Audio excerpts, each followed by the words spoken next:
dignitaries and delegates. അമേരിക്കയിലെ India health ലാബിൻ്റെ ഈ ജനുവരിയിൽ പുറത്തുവിട്ട റിപ്പോർട്ട് ഇങ്ങനെയാണ്: ന്യൂനപക്ഷ വിദ്വേഷ പ്രസംഗങ്ങൾ ലോകത്തിൽ ഏറ്റവും കൂടുതൽ നടക്കുന്ന രാജ്യമായി ഇന്ത്യ മാറിയിരിക്കുന്നു.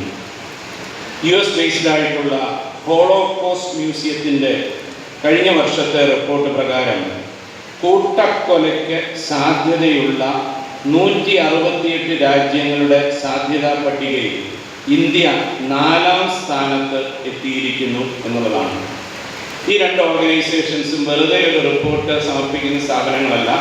ഇതെല്ലാം വളരെ ആധികാരികമായി പഠിച്ച് ഓരോ വർഷവും റിപ്പോർട്ട് സമർപ്പിക്കുന്ന രണ്ട് ഓർഗനൈസേഷൻസാണ്. ഇത് നമ്മൾ വളരെ ഗൗരവമായിട്ട് എടുക്കേണ്ടിയിരിക്കുന്നു.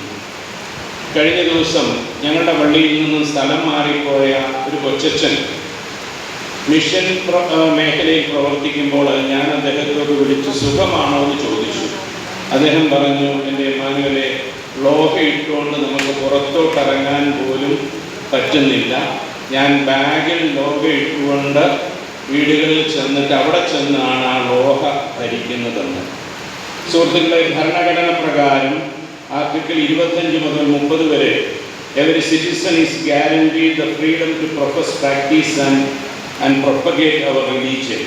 അതായത് പരസ്യമായി നമ്മുടെ മതത്തെക്കുറിച്ച് പറയുവാനും അത് അനുഷ്ഠിക്കുവാനും അത് പ്രചരിപ്പിക്കുവാനുമുള്ള സ്വാതന്ത്ര്യം ഭരണഘടന നൽകുന്ന ഒരു രാജ്യത്താണ് ഇതൊക്കെ നടക്കുന്നത് എന്ന് നമ്മൾ ചിന്തിക്കണം. അപ്പോൾ ഏറ്റവും കൂടുതൽ ചലഞ്ച് ചെയ്യപ്പെടുന്ന ഏറ്റവും വലിയൊരു ത്രെട്ട് നമ്മുടെ റിലീജിയസ് ഫ്രീഡം ഹനിക്കപ്പെടുന്നു എന്നുള്ളതാണ്. രണ്ടാമത്തെ ഇവിടെ പറഞ്ഞ കാര്യങ്ങളെക്കുറിച്ച് പറയുന്നില്ല. ഈ FCRA ബില്ല് നമ്മൾ വളരെ സൂക്ഷിക്കേണ്ടിയിരിക്കുന്നു. ഇത് പഞ്ചസാരയിൽ പൊതിഞ്ഞ പാഷാണമാണ്. ഇത് അത് വളരെ അവ്യക്തതയാണ്. പിതാവ് ഇവിടെ സൂചിപ്പിച്ചു. ഇപ്പോൾ വരുന്ന നിയമങ്ങളെല്ലാം അവ്യക്തമാണ്, ക്ലാരിറ്റി ഇല്ല.